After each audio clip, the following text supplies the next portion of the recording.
Have you ever had your students complain that they can't play video games in your classroom and wonder why they have to do the other work that you've assigned when they really want to be at home playing video games? Yeah, my students complained about that the other day too, but I turned it into a learning opportunity and I want to share with you the story of how we played video games in my classroom to learn about social studies. Hi, my name is Patty, and I'm an Ontario teacher, and I have a new episode every single week here at the Teaching with Madly Learning Show. And we talk about all things teaching in the junior grades. And it's our hope with this show, we can make teaching and learning more engaging and fun for teachers and their students in their classrooms each and every day. So, we were looking at starting our social studies project. Now, this is for grade 6 in our global communities. So, all term long, students have been learning about the global community, how Canada interacts with other countries, how NGOs work, all of those things. And we were talking about the final project, and one student made an off the cuff comment of, "Can we just play video games?" And I decided I was going to lean into that. And I said, sure, you can play video games. If you can prove to me that a video game would allow you to understand the curriculum expectations. And they were like, well, it totally could. And they were being silly at first and saying, like, oh, we could do this or we could do that. This would be like Call of Duty would be like learning about war. And I went, okay. Let's pull up the curriculum expectations. So I opened up my computer and I showed my students the curriculum expectations of what they were required to show, the overall expectations for the social studies program and what it is they were required to learn by the end and prove. And I said, our project, we've kind of learned all of the different pieces and parts. Now we need to kind of put it all together and show an understanding of how the global community works. And we need to look at these different aspects. Number one, we need to look about international cooperation and its benefits. So, can we assess the benefits countries have by cooperating and working together and forming, say, alliances or communities, or they form things like NATO or Kuzma or all of the different things? How do we benefit from international cooperation? How do they cooperate? What do they do? So, that's number one. Number two is, how does the international community solve issues, political issues, social issues, environmental issues, and economic issues? How does a global community solve these problems? And the third was, what is the impact Canada has on the world? Well, one of my students piped up and said, well, we could show most of that through Minecraft. And that got everyone excited. And they kept saying, okay, well, how? What can we do? How could this aspect show? How could you show political issues? How would political issues be modeled in a Minecraft world? I don't actually know anything about Minecraft. I will let you know that after this discussion with my students, I made my kids play Minecraft with me. They didn't really make them, they were all game to play Minecraft with me. So I could learn a little bit about playing Minecraft. But at this point in this conversation, I had watched my own children play Minecraft, but I had never really played it myself, except kind of they would hand me the controllers and I'd goof around. So I had a very limited understanding of what it meant to play Minecraft. But I also know as a teacher that sometimes these opportunities come up and they happen. And it was not at all what I had planned, not what I thought we would be doing for the project. If you own our grade 6 social studies for the global communities, you would know that a video game project is not the culminating activity that we have in that unit. But I didn't care and I leaned into it and I was like, okay, if you can prove to me that you could use Minecraft to show me all of these concepts, then we can play Minecraft. And when I said that, they all kind of looked at me and said, what do you mean? You're really going to let us play video games for schoolwork? I went, no. I said, I'm going to let you use a video game to demonstrate that you understand these concepts. See if you can recreate some of this inside a Minecraft simulation, and then help you use that Minecraft to help you prove to me that you understand these success criteria, big idea questions from the curriculum.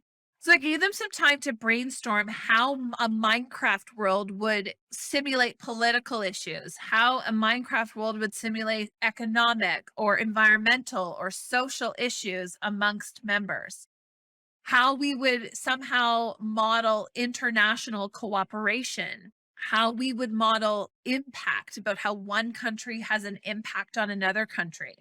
They brainstormed, they came up with a lot of really solid ideas and examples of what could happen in Minecraft that would allow students to model a digital replica or simulation of interactions between countries and international cooperations for a Minecraft global community. So, what they ended up coming up with was that they would develop four countries within our classroom. Each country would be released into the Minecraft world, and they would have two phases. One would be community building, and the other would be international cooperation. They decided that it would be important for their country to go and find an area to settle and to find resources, because if they found resources, that would contribute to their economy. And with those resources, they could trade with other countries and allow them to negotiate benefits and alliances between groups, and they could help and support one another, which would lend itself to international cooperation. It would allow them to talk about social, political issues. We also developed a set of laws, because that was also a part of the conversation was, well, if we were doing this, we would have to have a set of laws that we would have to follow and all agree to, because we couldn't have a community where some groups could steal and other groups couldn't. And I allowed them at this point to make laws that were important to them. They didn't make sense to me. I will be completely honest, they didn't, but they made sense to my students. And then we went ahead and started. I spent a little bit of time in the evening on the Minecraft for Teachers, learning about how to set up a Minecraft world and how that would work. But I also relied heavily on my students who considered themselves to be Minecraft experts. And this is the whole point of inquiry. My students were engaged in an activity that they designed. They saw the expectations. They decided as a group how they were going to show me they understood those expectations by engaging in a Minecraft world. They planned it out. We worked together. I, as the teacher, had to continually refocus them to get them focused on what it is that they were doing and the purpose of what it is we were doing. But it allowed us really to have some deep conversations about how things happen in the Minecraft and what that happens and is related to the real world. Oh, yeah, this happened in Minecraft. That's just like this occurrence that's happened in the world. That's like if I form an alliance between my friend's country and my country, that's the same as having a NATO. If we agree to protect one another, that's NATO. So they're drawing these connections between what's happening in Minecraft and what's happening in the world, or how countries learn together. They're making those connections, and all of a sudden, a video game became a simulation and something they could experience that allowed them to understand why the world might have these organizations, why we might need to cooperate, why our economy is so important to our community, and why we need to share and trade and work with other countries, and instead of working with isolation, because it benefits all of us together. Now, that doesn't mean that our world was free from conflict. We ended up having an introduction of a forbidden resource that was nefariously found, or had some student got their hand on it, primarily because I don't understand all of it that worked. However, this was another great opportunity to solve a political issue. You have a political issue and a social issue within your community, your global community. How do we solve that? How do we decide whether or not do we keep it? Is it a benefit? Do they have to give it up? Are there consequences for the country who had this resource?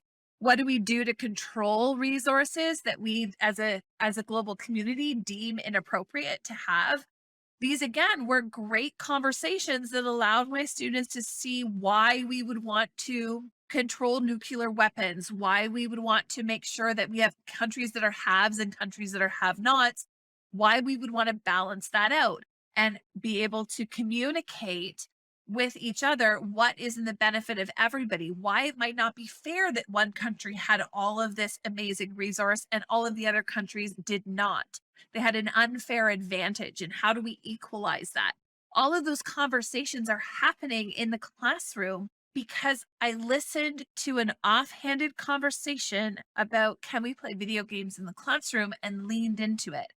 Now, some of these conversations don't necessarily always lead to these events, but other times it's simply being open to student ideas, pushing forward and allowing something to happen that you as a teacher may not be an expert at.